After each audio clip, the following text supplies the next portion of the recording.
Olá pessoal, meu nome é Guilherme Simão Souza, eu sou R2 da Residência de Ginecologia e Obstetrícia pelo HCUFG e hoje nós vamos abordar um novo tema que vai ser a contracepção hormonal e de emergência. Então vamos lá. Em relação aos métodos contraceptivos, então são métodos e técnicas com a finalidade de impedir a gravidez não desejada e não programada na mulher. Em relação a esse ponto, nós temos três questões principais. A primeira é a eficácia. Então, a eficácia de um método contraceptivo vai ser a capacidade deste método de proteger contra a gravidez não desejada e não programada. E ela é expressa pela taxa de falhas do método, em um período de tempo, geralmente no decorrer de um ano. E o score mais utilizado para esse fim é o índice de Pearl, que é calculado da seguinte forma: número de falhas vezes 12 meses vezes 100 mulheres dividido pelo número total de meses de exposição. Outra questão é a segurança. A segurança é o potencial de um método contraceptivo causar riscos à saúde de quem está utilizando. Ele é avaliado pelos efeitos indesejáveis e complicações que podem provocar. Quanto maior a segurança do método, menor será a probabilidade de trazer qualquer tipo de problema à saúde de quem está fazendo seu uso. E por último, os critérios de elegibilidade, que são definidos pelo conjunto de características apresentadas pela paciente, que vão indicar se aquela pessoa pode ou não utilizar aquele determinado método. Em relação aos critérios de elegibilidade, a OMS montou um grupo de trabalho que classificou essas condições em 4 categorias. A categoria 1, que é o que o método pode ser utilizado sem restrição. A categoria 2, em que o método pode apresentar alguns riscos, porém os riscos são menores que os benefícios, o uso deve ser com cautela. A categoria 3, em que o uso do método traz riscos superiores aos benefícios, é uma contraindicação relativa. E a categoria 4, em que o uso do método apresenta um risco à saúde inaceitável, é uma contraindicação absoluta. Aqui nós temos uma tabela que mostra o percentual de efetividade, eficácia e continuidade de diferentes anticoncepcionais durante o primeiro ano de uso, segundo a OMS. Então, ela classifica os anticoncepcionais em muito efetivos, efetivos, moderadamente efetivos e os pouco efetivos. Em relação aos muito efetivos, nós temos que o implante é o anticoncepcional de maior efetividade. Em relação aos pouco efetivos, nós temos o espermicida isolado, em que entra como o método anticoncepcional com a maior taxa de falhas.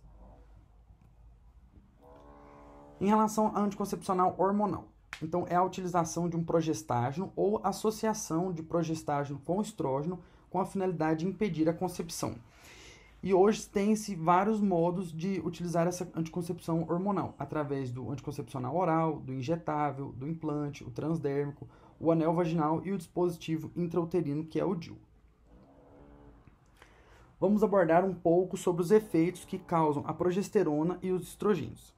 Então, em relação à progesterona primeiro, ela inibe a secreção de LH, dessa forma vai inibir a ovulação. Ela faz alteração do muco cervical, tornando o muco hostil para a ascensão do espermatozoide. Ela causa atrofia das glândulas endometriais, interferindo diretamente na implantação. E ela altera a motilidade e a secreção das trompas, impedindo o transporte do ooócito ou do embrião. Já o estrogênio, ele causa a inibição da secreção de FSH, interferindo no crescimento folicular. Potencializa a ação progestagênica, ou seja, ele ajuda na inibição da ovulação. E ele mantém o padrão de sangramento cíclico, ou seja, ele estabiliza o endométrio e evita a descamação irregular, que denomina-se o spotting. Em relação ainda sobre os estrogênios, alguns efeitos deles não relacionados à reprodução. Eles causam aumento das proteínas hepáticas, principalmente a albumina e SHBG, causam aumento da renina, o que vai gerar uma vasoconstrição e a retenção de sódio e água. Eles alteram o perfil lipídico, diminuindo o colesterol total, LDL e aumento de HDL. Eles causam aumento da resistência insulínica. E eles causam também alteração dos fatores de coagulação. Eles vão aumentar os fatores 7, os fatores 12 e reduzem a antitrombina 3. Com isso, ele tem um efeito pró-trombótico, que é dose dependente. Então, primeiramente, vamos abordar os anticoncepcionais orais combinados. É o método mais utilizado no mundo. No Brasil, cerca de 27% das mulheres em idade fértil fazem uso dele, e ele tem uma elevada eficácia segundo o índice de Pearl. Em relação a um uso típico, ele tem uma falha de 5 a cada 100 por ano. Em relação ao uso ideal, é de 0,8 a cada 100. E a paciente tem um retorno à fertilidade após 4 a 5 ciclos após suspender o método. Em relação às suas classificações, Pode-se classificar as pílulas combinadas como monofásica, bifásica ou trifásicas. As monofásicas apresentam em todos os comprimidos as mesmas doses de estrogênio e progestagênio. As que apresentam duas doses diferentes são as bifásicas e as pílulas com variações triplas nas doses dos hormônios são as trifásicas. Conforme a dose estrogênica, nós temos que alta dose são os que utilizados 50 microgramas e as de baixa dose abaixo de 30 microgramas. E outra classificação leva em consideração o progestagênico, em que os de primeira geração vai ser associado com levonorgestrel e etilneestradiol de 50, o de segunda geração, levonorgestrel com etilneestradiol em doses menores, e o de terceira geração vai ser associado com desogestrel, gestodeno ou norgestimato, e o de quarta geração associado com dienogeste e adrospirenona. Alguns efeitos colaterais. Então, náuseas, cefaleia, sangramento irregular. Esse é um ponto bastante importante, porque o sangramento irregular ou spotting, ele é bastante comum nos primeiros ciclos anticoncepcionais, porém ele deve ser explicado ao paciente que não há relação do sangramento com a falha contraceptiva e o uso do contraceptivo não deve ser interrompido. Outros efeitos colaterais são acne, mastalgia e ganho de peso. E agora alguns riscos dos anticoncepcionais orais. Então, tem-se o risco de tromboembolismo venoso, que tem uma relação importante com a dose de etilneestradiol e o componente progestagênico. O risco de infarto agudo do miocárdio, em que são mais prevalentes nos de primeira e segunda geração, e tem relação com a presença de outros fatores de risco, como tabagismo, hipertensão arterial, diabetes, dislipidemias, e a relação com o acidente vascular encefálico, em que também tem relação com fatores de risco como tabagismo, hipertensão, diabetes e dislipidemia. Agora, algumas contraindicações relacionadas aos anticoncepcionais orais. Então, pela OMS, são categoria 4, trombofilia conhecida como fator 5 de Leiden, mutação gene da protrombina, deficiência de proteína C e S, amamentação com menos de 6 meses após o parto, nível de pressão sistólica acima de 140 ou diastólica acima de 90, história pessoal de tromboembolismo venoso ou pulmonar, entre outras contraindicações. Agora, alguns benefícios. Então, os anticoncepcionais orais, eles reduzem a taxa de gestação ectópica, reduzem a incidência de câncer de endométrio e câncer de ovário, controlam a dismenorreia da paciente e regularizam o ciclo menstrual. E aqui nessa tabela eu coloquei alguns exemplos, como o etilneestradiol junto com a ciprotenona, em que os nomes comerciais mais comuns são o diânio, ferânio, selene, o belara, que é com a clormadinona, o desogestrel, que existe o primeira 20, o 30, o glacial, a fêmea, o etilneestradiol associado com a drospirenona, que é o iaso, o yasmin ou lume, tem os associados com o gestodeno também, que é o adoleso ou o tamisa 20, 30, o alestra, e o etilneestradiol associado com o levonorgestrel, em que entra o microvilar, ciclo 21 e o level. Algumas orientações de uso. Então, o início do anticoncepcional oral ele vai ser começado no primeiro dia do ciclo, mas ele também pode ser começado 7 dias após o aborto e 4 semanas após o parto, em que não há amamentação. Em relação à troca, na troca de um anticoncepcional pelo outro, nós temos que respeitar o período de pausa do método anterior, que geralmente é de 4 a 7 dias, ou a paciente pode começar no primeiro dia da menstruação, se ela preferir. E se ela for exceder o tempo de pausa do método anterior, ou seja, se a menstruação dela for descer a partir de 4 a 7 dias, a paciente deve associar um preservativo em conjunto. A pausa é conforme a cartela, cada um vai ter seu período de pausa, que varia aí de 4 a 7 dias, dependente da dose, e vai retornar no 5º ao 8º dia, independente do fluxo menstrual. E se a paciente esquecer? Se a paciente esquecer, ela vai tomar quando ela lembrar e vai seguir a cartela normalmente se ela esquecer de tomar o segundo comprimido em menos de 24 horas. Se ela esquecer por mais de 24 horas, ela vai tomar 2 comprimidos no horário regular e após isso vai voltar ao uso habitual. Agora, se a paciente esquecer mais do que 2 comprimidos, ela deve associar um preservativo por 7 dias e voltar a tomar no horário habitual. Agora vamos falar das pílulas de progestagênio. Em relação às pílulas de progestagênio, nós temos que a pílula com a nortesterona e com o levonorgestrel são classificados como minipílulas, pois usam dose baixa de progestagênio, e o desogestrel e o linestrenol, que são pílulas de progestagênio normal, não são consideradas como minipílulas. Alguns exemplos eu coloquei na tabela acima, como o Micronor e o Minipil, que é com a nortesterona, o Nortrel, que é com o levonorgestrel, o Exluton, que é com o linestrenol, e o Cerazette, que é com desogestrel. A taxa de falha da minipílula varia de 3 a 5% e a taxa de falha da pílula de progestagênico normal varia de 0,3 a 3%. Em relação ao seu mecanismo de ação, as pílulas de progestagênio, elas causam o espessamento do muco cervical, impedindo, portanto, a progressão do espermatozoide. Elas reduzem a motilidade tubária e inibem a proliferação endometrial, determinando uma hipo ou uma atrofia. Elas não são anovulatórias, perdão. A administração delas é diária e ininterrupta, sempre no mesmo horário. E o retorno à fertilidade se dá no mesmo momento que for suspenso o seu uso. E tem menores efeitos colaterais. Quanto às orientações de uso, o início se dá nos primeiros 5 dias do ciclo, com preferência ao primeiro dia, mas pode ser utilizado a qualquer momento do ciclo, desde que seja associado um método de barreira por 2 dias. Pode ser iniciado também 6 semanas após o parto, se estiver amamentando, ou 4 semanas se a paciente não estiver amamentando, e até 7 dias após o aborto. E se esquecer ou atrasar o uso, a paciente deve tomar assim que ela lembrar e continuar como habitual e associar um método de barreira por 2 dias. Algumas contraindicações. Então, é classificado como categoria 3 pela OMS uma paciente com menos de 6 semanas após o parto que esteja amamentando, um episódio atual de tromboembolismo venoso, um câncer de mama prévio ou um tumor hepático com a doença hepática grave, e é classificado como categoria 4 o câncer de mama atual. Agora vamos abordar um pouco sobre o anel vaginal. Ele é um método contraceptivo hormonal combinado também, geralmente associado ao etinilstradiol junto com o etonogestrel. A liberação dele é diária, de 15 microgramas de etinilstradiol e 120 microgramas de etonogestrel por 3 semanas, e a paciente vai fazer uma pausa de 7 dias. Ele causa inibição da ovulação e também alteração do muco cervical, e o índice de PIR dele é de 0,64, ou seja, altamente eficaz. O seu uso. Então, o anel deve ser colocado do 1º ao 5º dia do ciclo, e a paciente vai usar um método de barreira nos primeiros 7 dias.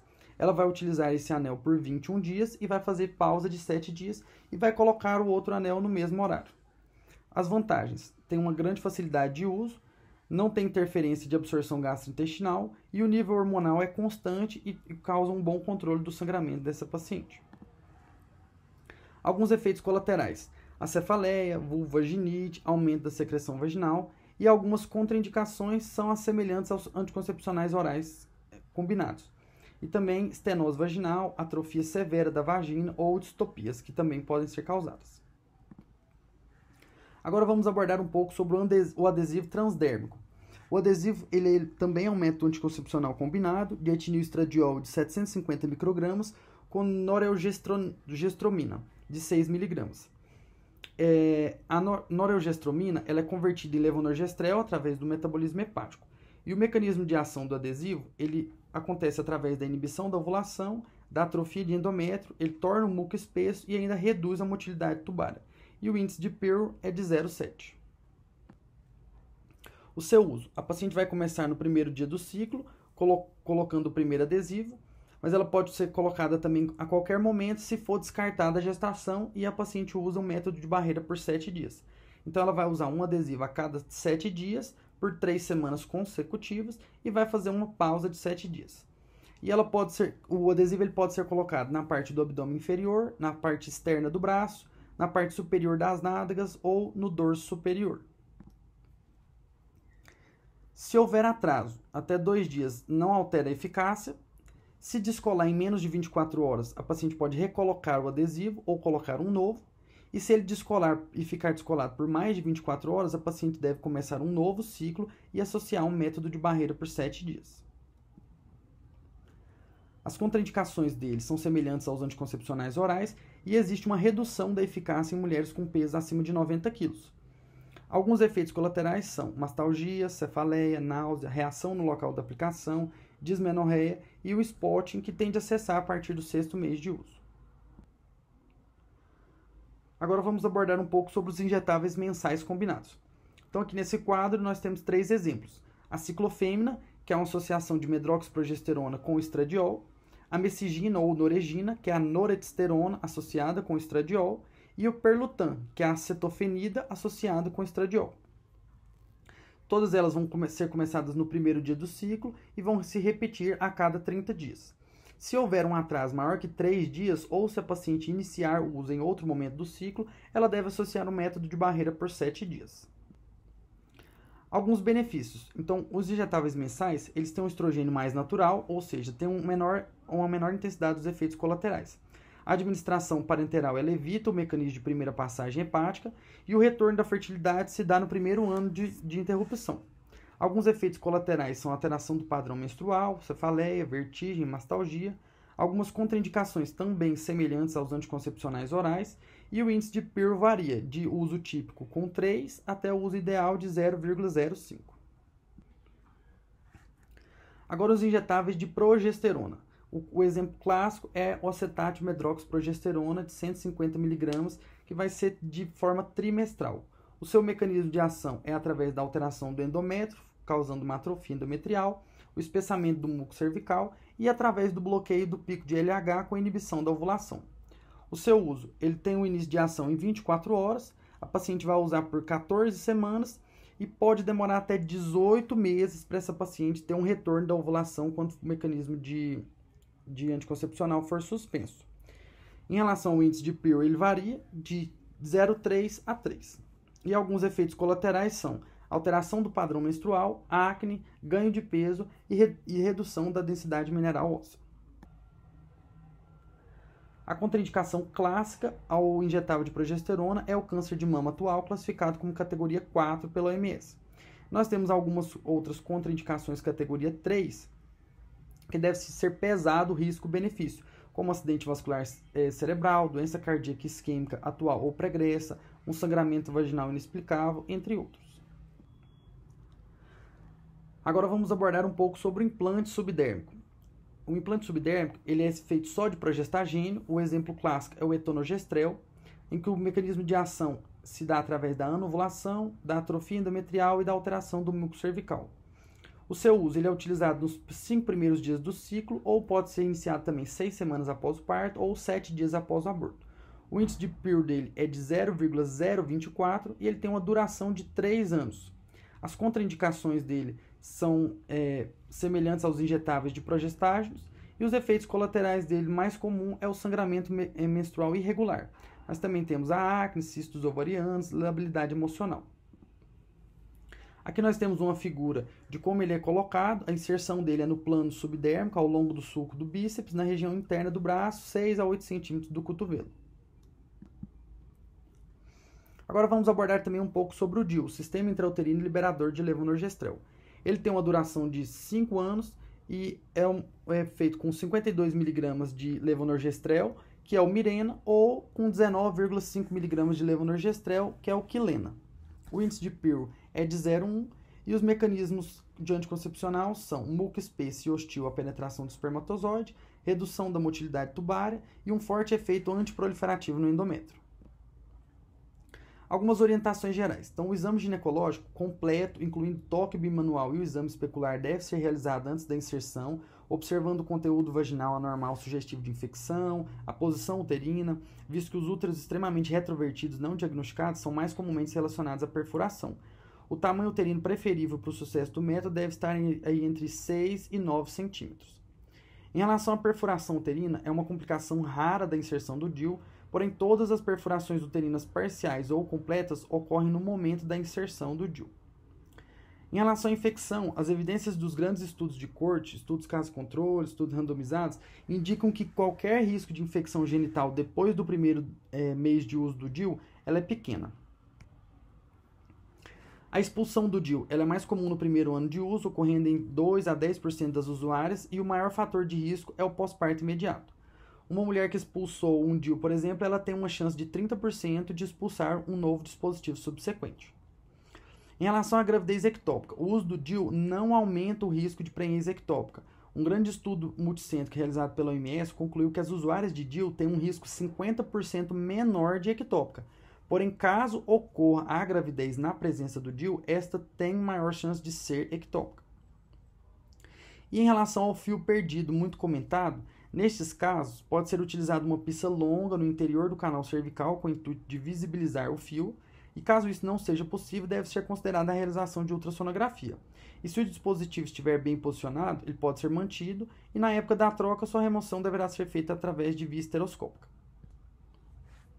Algumas contraindicações pela OMS classificadas como categoria 4 é a gestação, distorção da cavidade uterina, o câncer de mama atual, um sangramento vaginal inexplicado, cervicite não tratado, um câncer cervical e uma sepse puerperal e pós-aborto. Agora vamos tratar sobre a anticoncepção de emergência. Hoje no Brasil tem-se dois métodos, o método USP e o método de levonorgestrel. O método de USP é a associação de 100 microgramas de etinoestradiol com 500 microgramas de levonorgestrel em 2 tomadas com intervalo de 12 horas e é mais relacionado com efeitos colaterais. Já o levonorgestrel ele pode ser utilizado através de 1,5 mg em dose única ou 1,5 mg fracionado em 2 doses com intervalo de 12 horas. A anticoncepção de emergência ela deve ser ingerida o mais precocemente possível, no máximo até 5 dias, porém a maior eficácia está relacionada com o tempo transcorrido entre a relação e o uso da medicação. Então, quanto mais cedo, mais eficaz será o método. A sua ação, se ele for utilizado na primeira fase do ciclo, ele altera o crescimento folicular e impede ou retarda a ovulação. Agora, se ele for utilizado na segunda fase do ciclo, ou seja, a mulher já ovulou, ele vai alterar a motilidade tubária e vai causar espessamento do muco cervical. Qual é a contraindicação clássica? É a gestação confirmada. E os efeitos colaterais mais comuns são náuseas e vômitos. Essas foram as referências que eu utilizei. Obrigado.